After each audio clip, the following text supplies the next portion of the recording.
చేసుకోవాలా? ప్లస్ 90,000 మంది సైన్యం లొంగిపోయినప్పుడు ఓకే నాకు ఇస్తేనే నేను వీళ్ళని విడిచిపెడతానని ఎందుకు చెప్పలా? ఆమె పేరు కోసమా? అది నిజమైతే నరేంద్ర మోడీ కూడా పేరు కోసం, మరి నరేంద్ర మోడీ పేరు కోసం అయితే డ్రాప్ అవ్వకూడదు కదా.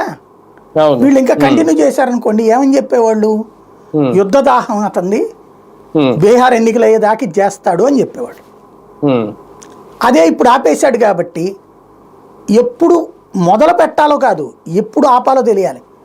పేకాట అట్లాగే ఈ జూదం ఉంటాయి కదా, ఇతర జూదాలలో ఒక లెక్క ఉంటుంది.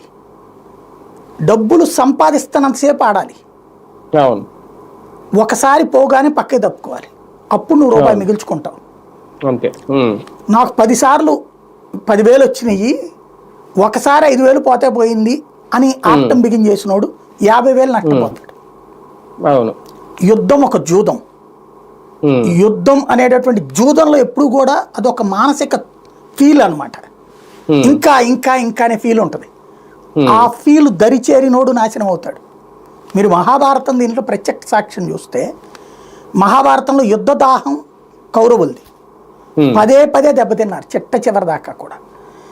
చివరికి మడుగులో దాక్కుని కూడా నేను ఇదే రాజ్యాన్ని ఇస్తున్నాను పో అని చెప్పినోడు దుర్యోధనుడు. అహంభావం.